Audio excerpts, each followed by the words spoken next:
This is the environment, a cold, dark world, covering more than 2/3 of the Earth, yet alien to mankind since the beginning of his evolution.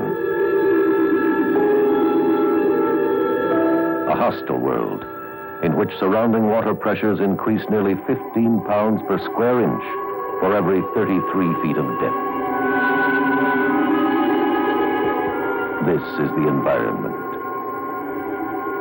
A rich world, abundant in resources, the food, the minerals, the space man will need to maintain the future quality of life on our planet. And these are the men who will conquer this environment. Aquanauts, trained by the United States into the sea, to withstand its rigors, to meet its challenges, to reap its harvests. These are the men being trained to adapt to life at ocean bottom, to overcome its many hazards, to use new kinds of tools in new ways, so they can do productive work to tame this new frontier. These are the men who will take part in the Navy's continuing Man in the Sea program. Target, to penetrate the secrets of the deep sea. The challenge, for man to do so while being able to live at the tremendous depths.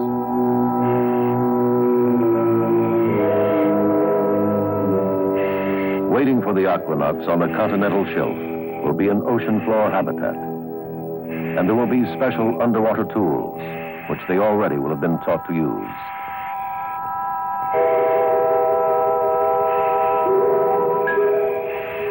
But in the final analysis, true progress in unlocking the secrets of the sea will depend on the Aquanauts' ability and stamina to survive in this most hostile of Earth's environments, where one slight error can be the last. And that very survival itself must depend on, and will be a direct result of, the mental and physical training specially developed for a special breed of men, the Aquanauts.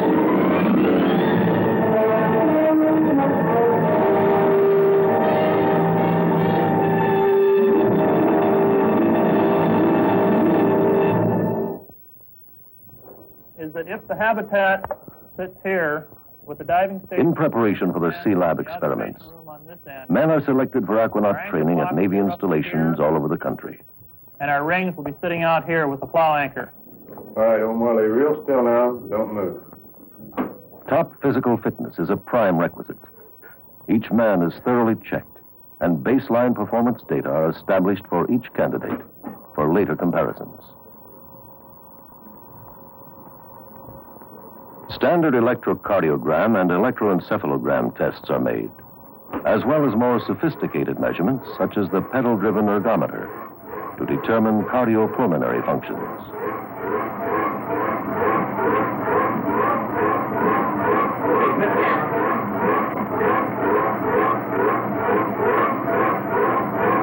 There's no evidence that you have any neurotic... But in this preliminary screening of potential Aquanauts, equal stress is placed on mental attitude. A battery of penetrating psychological tests is given to each man. How will they react to various situations? How will they adjust to living and working as members of a team for an extended time in a closed environment? How will they react to the constant vigilance by television monitors? No, sir, I don't. I want to thank you very much for performing. Under the expected constraints and the unpredictable hazards of undersea life, each man must have not only physical strength, but also courage and strength of character. For what is being tested and honed in these potential Aquanauts, whose average age is 35, is an ability to learn and to apply mature judgment. After the physical and mental tests come weeks of classroom instruction on diving physics, saturation diving, decompression, sea life, marine biology, and a general overview of ocean science. Introduction. We'll turn to the slide. Diving School, Washington, D.C.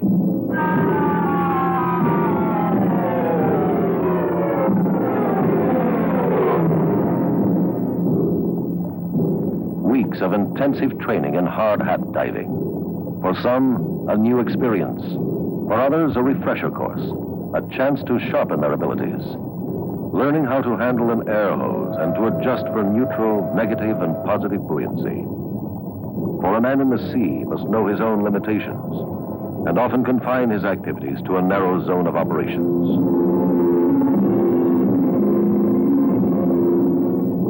They practice salvage procedures, handling a cable cutter and oxy-arc burning equipment.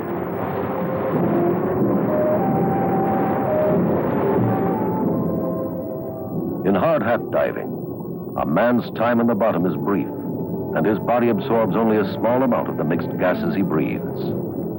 This absorbed gas mixture must be released from his body gradually in predetermined decompression stages as he rises to the surface.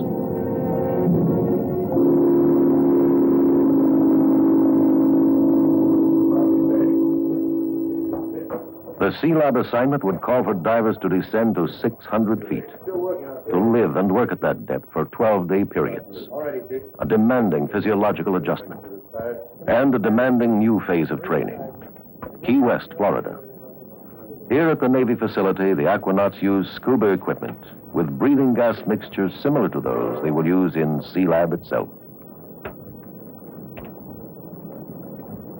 To sustain a 600-foot dive for 12 days, the Aquanauts are thoroughly trained in the use of semi-closed breathing gear and in the new techniques of saturation diving.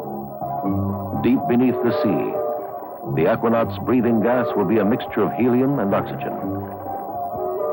After 24 to 30 hours, his exposure to this gas under pressure will completely saturate all of his body tissues, making them equal in pressure to the surrounding atmosphere. Once this happens, an Aquanaut can extend his diving time indefinitely without undergoing additional decompression time.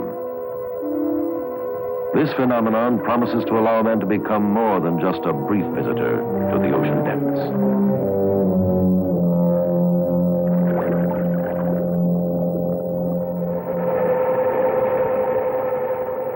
During this training period, each Aquanaut candidate learns how to operate controls, how to decompress a complex, how to regulate its atmosphere, and the operating principles of the life support system.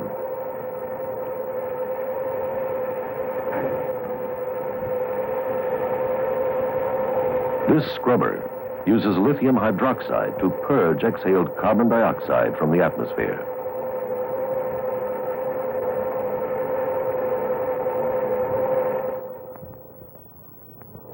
Bottles equalized. The Aquanauts also mix all the gases used on the dives. Close the bypass valve. Bypass valve closed. Valve closed. Understood. Stop the compressor. Close the discharge valve. Discharge valve closed. Understood. Close the bottle valve. Have a good run now. There you go. Following many months of indoctrination, the Aquanaut trainees are now ready for the next big challenge, to experience the effects of saturation diving. Winters? A couple ways, Captain. Okay, you know what to do now. In this chamber at the Navy's experimental diving unit in Washington, D.C., pressures can be adjusted to the desired depth. To prepare for ocean floor operation, a series of simulated dives are conducted. First, at 200 feet. Then at the 450-foot depth. And finally, to the equivalent of 600 feet, where water pressure is 270 pounds per square inch, almost 20 times normal atmosphere. A medical technician tests the Aquanauts during these simulated dives and monitors instruments sampling atmospheric conditions. All observations are relayed to supervisors outside the chamber. The men had withstood the test with no adverse effects. Now they are ready for an even greater test. A saturation dive to a simulated depth of 825 feet, where under pressure 25 times greater than sea level, they would perform the kinds of work to be done in Sealab operations.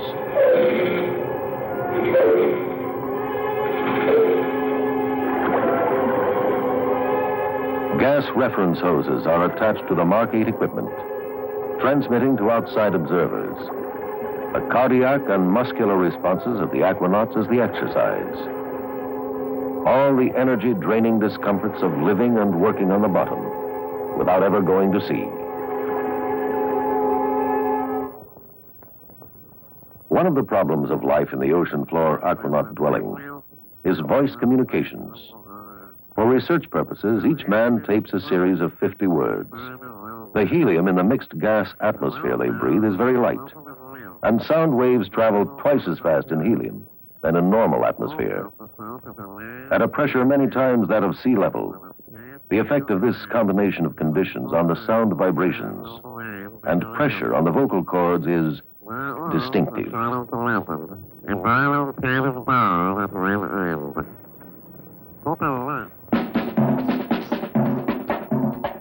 As the Aquanauts' training shifts to the West Coast, the work and study schedules are balanced by daily physical exercise.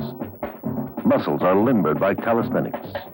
Stamina is built by cross-country runs along the California roads of Point Loma. 2 miles, easy run, 3 miles, no sweat, no sweat. Reflexes are sharpened by competitive sports.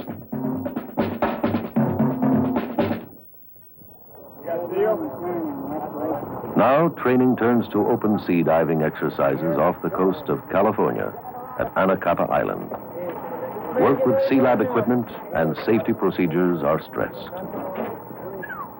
During these open sea practice dives, the Aquanauts increase their proficiency in use of several types of semi-closed breathing apparatus. At all times, they live by the first rule of diving: no Aquanaut works alone. 2 divers, operating as a team, are always alert for each other's safety.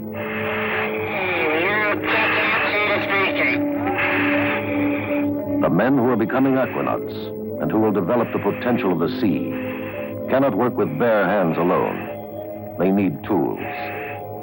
An important part of Aquanaut training involves practice with new underwater tools they will use in Sealab and beyond.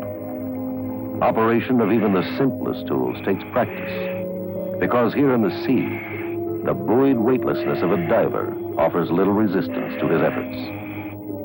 An Aquanaut tends to turn along with the drill. To overcome this, a restraining belt must be worn. Of the men who would become Aquanauts, some must also be builders. And so their training includes projects in underwater construction, such as using lift devices, pulleys, and special hardware. Here they assemble 3 large steel rings onto a dry storage or work area, prototype of future installations for submerged bases.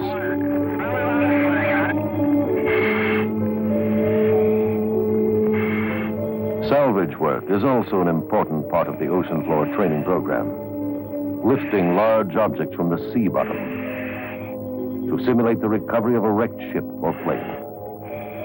Aquanaut photographers train for the additional task of filming underwater activities with specially designed cameras, and with portable television equipment that transmit instant visual information to a habitat or a surface support ship.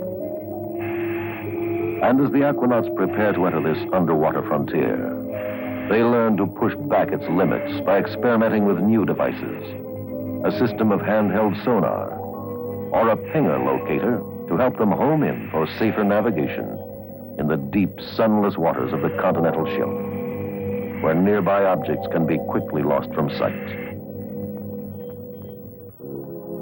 The Navy Aquanaut, deep sea diver and explorer, technician and researcher, pioneer and builder. The Aquanaut, a man in peak physical and mental condition, ready for any underwater emergency, product of a training program to prepare him not only for the Man in the Sea project, but to accept the challenges to come, spearheading a new era of exploration and discovery in an ever-expanding conquest of the ocean world for the benefit of all men everywhere.